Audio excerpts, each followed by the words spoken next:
Hello everyone, and welcome. Have you ever wondered how we can identify radioactive materials without even touching them, or how astronomers study the extreme physics of black holes millions of light years away?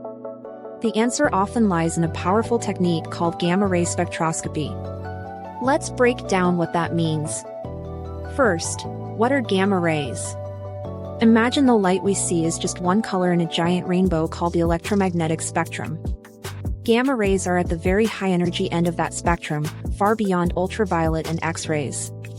They are produced by the most energetic events in the universe, like radioactive decay, nuclear reactions, and cosmic explosions. Now, what is spectroscopy? In simple terms, it's the science of splitting light into its individual components to see what it's made of.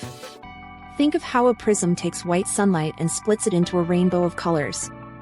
Each color is a different energy of light.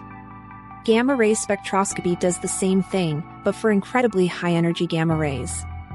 So, how does it work? Scientists use a special device called a spectrometer. At its heart is a detector, often a crystal made of materials like sodium iodide or germanium. When a gamma ray from a radioactive source strikes this detector, it creates a tiny, measurable pulse of light or electricity. The key here is that the size of that pulse is directly proportional to the energy of the gamma ray that caused it. Sophisticated electronics then measure thousands of these pulses per second, sorting them by their energy. This data is then plotted on a graph called a spectrum. This spectrum is the most important part. It's like a unique fingerprint for radioactive elements. You see, each radioactive isotope emits gamma rays at very specific, characteristic energies. On the spectrum, these show up as distinct peaks. By looking at the position of a peak on the energy axis, we can identify exactly which isotope is present, like matching a fingerprint to a person.